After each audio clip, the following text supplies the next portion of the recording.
And now we have several candidates who are going to put Chris Pappas into retirement. The first up is Matt Mayberry. Matt, come to the stage.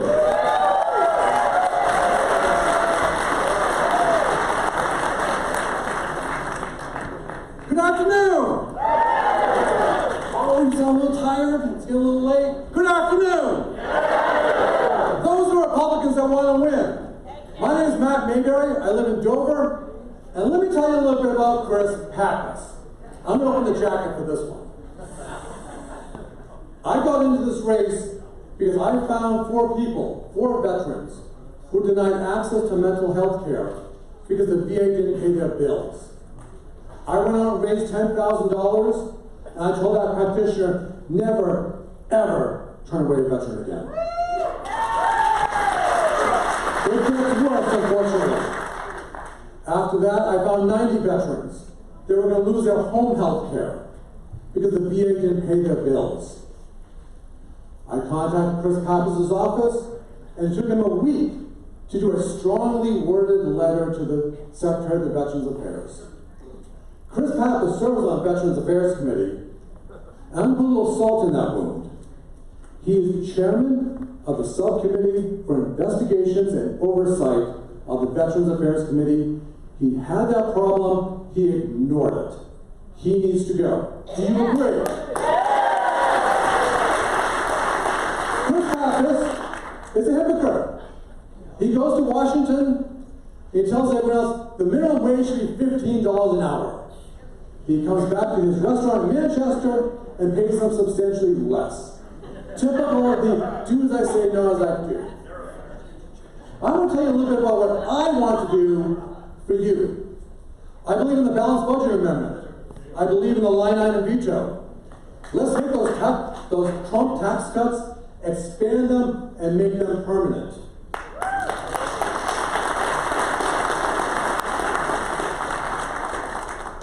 You know that red flag those Democrats are waving around our State House, trying to impugn our Second Amendment rights?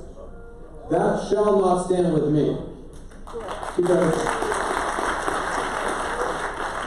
what I guarantee you, right here, right now, before all of you, is that with a resolve as bold as the colors of our flag and as strong as American steel, I will not bend, I will not capitulate, I will not cede 1 inch of ground when it comes to your Second Amendment rights.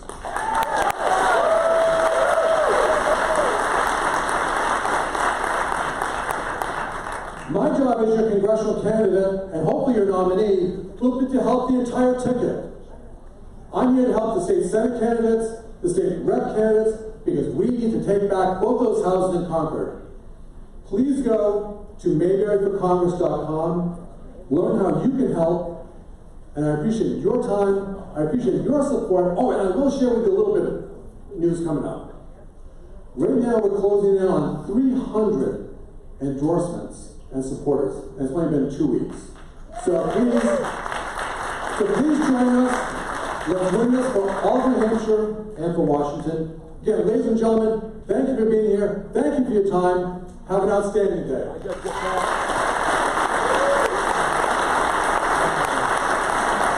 Thank you, Matt. And we also have Matt Mowers. Sort of confusing, MM and MM.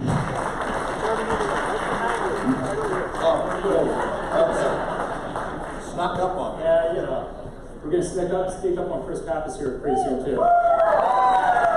And everyone, it's so great to be with you. It's been a few years since I stood behind this podium as executive director of this party, and it's so great to be back here as a congressional candidate. It's especially personal to me to be here in Meredith, by the way, to see all of you, but also because it's where I proposed to my wife. And more importantly than that, it's where she said yes.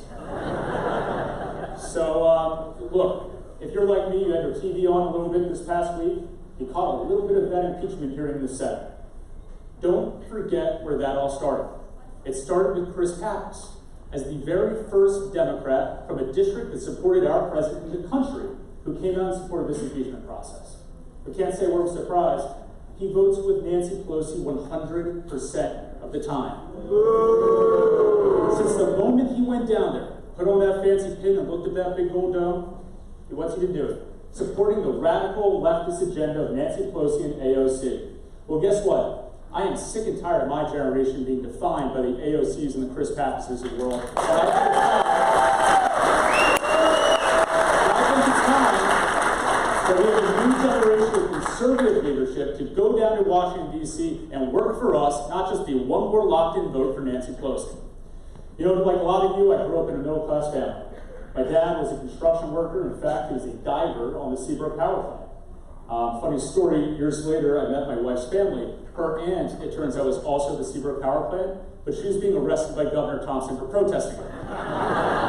So it made for a really great reunion at our wedding.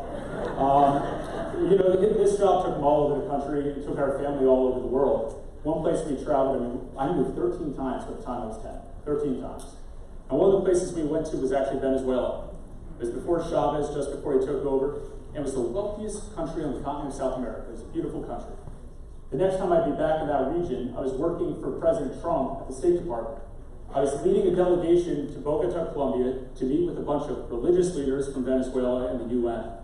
And as we're talking about how we can get life-saving medication and food, the basic necessities for these people in need, the Catholic bishop said to me, we were promised that if we just gave up a little bit of our freedom, we would get economic security in return. And now we have neither. And my friends, I'm going to close on this because I see the chairman's note. That's one of the reasons I'm running. Because of the rhetoric we're seeing out of Washington, D.C. is that same exact rhetoric. They're the same people who want to put a bureaucrat in charge of your health care. They're the same people who want to take away your gun rights. And by the way, as the only pro-life candidate in this race, they also wanted to take away the right to life. And so, my friends, I'm asking for your support. Because I want to make sure Live Free or Die is more than just a slogan on a license plate, but it should be how our representatives are going down to Washington, D.C. and voting every day. So thank you very much. I ask for your support. Thank you. Thank you, ma'am. Let's have a round of applause for both those candidates. At this point, we will, is Chris here? Does he want to come up and say a few words before we continue with the speeches? Oh, no, you know what? We're going to leave Chris to the end so that we can finish with the congressional candidates in CD2 who have a formidable but doable job of retiring Annie Custer. The first on the list is Lynn Boston-Becker. Lynn, do you want to come up?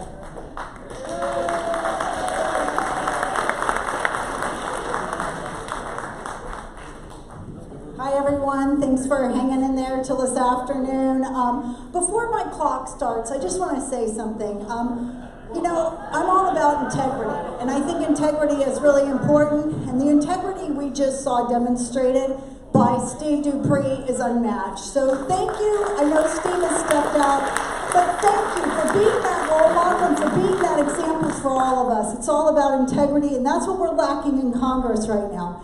So, as I get started, how many of you, by show of hands, saw Ann Custer on 60 Minutes saying she was afraid of Nancy Pelosi and openly admitting that she runs and hides? Right? Well, if you haven't had a chance to see it, go down to my table. I got a good video of it right there for y'all can watch. You know, that's a disgrace. We deserve better. We deserve better in the state of New Hampshire, and we deserve somebody who's going to stand strong for everybody in New Hampshire, and I'm that person who will do it for you. We need a congresswoman in Congress who is going to stand strong and support President Trump's America's First agenda, right? We need to support that. We need a congresswoman who's going to stand strong in Congress, who will stand strong for life, who will support our Second Amendment rights. You know, I've worn a uniform for 33 years, and I've worn that uniform to stand strong for all of you during times of war, just like the general and many other veterans in this room. So, you know, you can rest assured that I will stand strong for you, for our Constitution, and all that our Constitution stands for. Now, Ann Custer has admitted she runs from a fight, right? I can assure you I won't run from a fight. I have never run from a fight. Where are my Cheshire people? Cheshire. Okay, you guys can all tell your friends out there, Lynn Blankenbecker doesn't run from a fight. Just ask them what happened on September 15th. Lynn didn't run from a fight.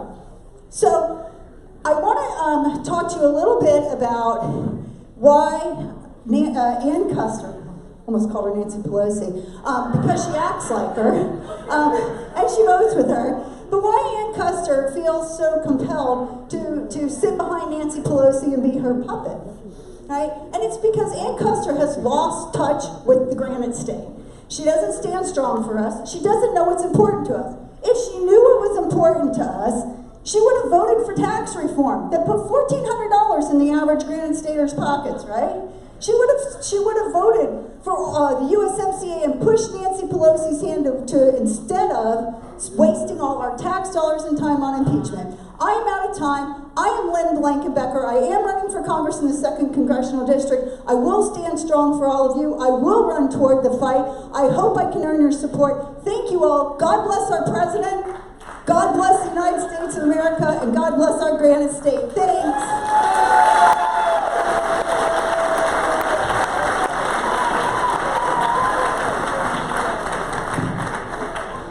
At this time, we're going to start the training for any of the town chairs. No. I mean, those who want to stay, they're going to start the training for the town chairs. However, we do have 2 more people to speak, so not to worry.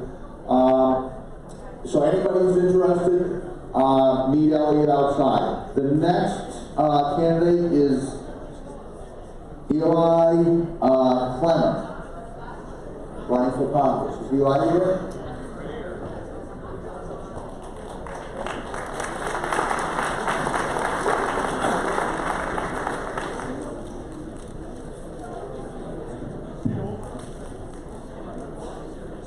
So, New Hampshire's Republicans, I, Eli Clemmer, public school teacher, and millennial have seen the front lines of culture wars that we now face. As your congressional representative, I will work to fix this pressing issue. In addition to upholding traditional conservative values, I believe we must also be vigilant as we look towards the future. We must preserve conservative values in this ever-changing world. For decades, we conservatives have been losing cultural ground to both social media and our universities. Virtually all our traditional media is the voice of the left. New faces of conservatives online, Ben Shapiro, Stephen Crowder, John Doyle, and the like, have thrived in new media outlets, but such voices are recently being stifled online. If the closed-minded chokes out of every corner, where are we left to turn? It's time to reclaim the freedom of speech from the digital era. It's time to halt propaganda machines that our colleges have become. No more shall universities be receiving federal funds if they perpetuate blatant political bias. The socialist rancor towards Trump has allowed him to shine a spotlight on their own variety of intolerance, that of ideals. Freedom of thought has all been non-existent on the new left. If we stem this tide of censorship, we will win a key victory retaking our country. You may have noticed that American youth are in revolt. When told what not to say and not to think, America's youth rise up in defiance. Conservatives must be a guiding light. Show them that there is another path, one of self-reliance and accomplishment, one where all are free to speak their minds and forge their own path to success. Socialism will fall to the cry of freedom. I seek to light the way for those disposed by the left, the independents and moderate liberals who have been left behind as the party continues to run into its fringe. We've seen walk away and bless spark the kindling, and it's our duty to help ignite the flames. Our forefathers had the courage to rise against the mightiest army on earth, armed with only their muskets and their faith. Ours is a battle to be won by listening, showing compassion as we help guide America back to traditional values.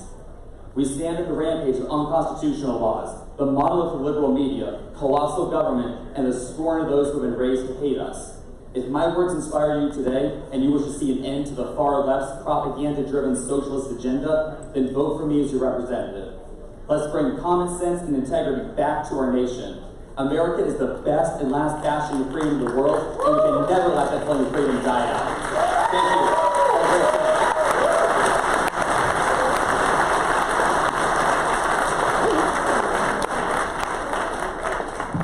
And last, but definitely not least, Steve Negron. The Honorable Steve Negron.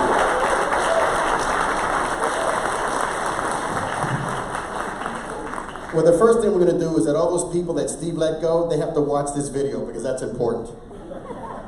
Look, I was your nominee last time. Big 7-way primary race, I won it. I took on Ann Custer, we lost by 8 points. That's what we lost. And let me tell you, we normally right now are getting ready to watch the Patriots in the Super Bowl. That's not happening. So I'll give you a baseball analogy. I'm a baseball player, played in college. Ann Custer was a 3-term incumbent. She's in her 4th. She didn't vote for the USMCA, right? She sat on it. Strike 1. She has held up the infanticide bill to get to the House for a vote every time it comes up. Strike 2. And then what she did to our president and voted for the articles of impeachment, strike 3.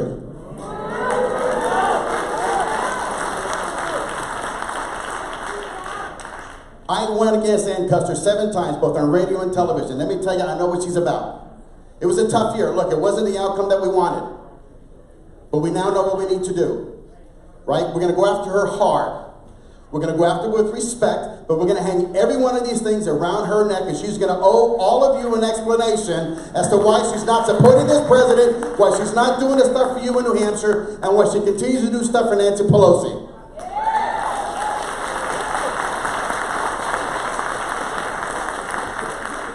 One of the things I wanted to say in the WMER debate is that she'll tell you that she is an adoption attorney. Well, her position on life is bad for business.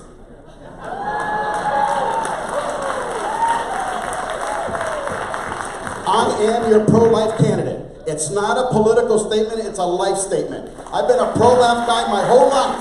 It's not something that I take up because I'm in a primary. It's who I am, it's what I believe, and it's what all of us as Republicans believe. And we shouldn't shy away from it. And we're not going to.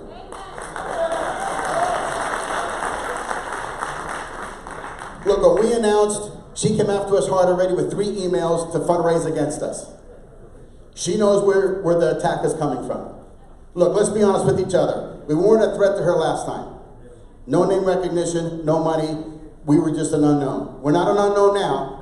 We're not an unknown now. We had 113,990 people vote for us last time, and that's our starting point.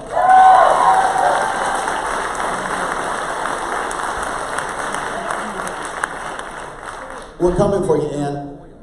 I'm going to win this nomination again. And she knows she's going to have to look at me. And it's going to be a lot different this time. The president's on the top of the ticket, a Senate race, and you, the great people of New Hampshire, are going to put us over the top to bottom of the ticket. God bless you, God bless the USA, and God bless New Hampshire.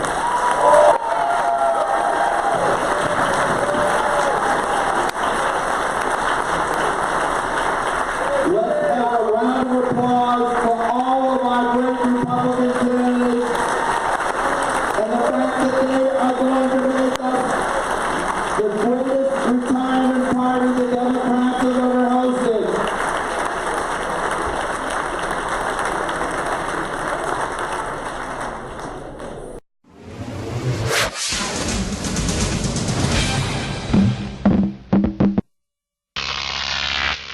Croc TV.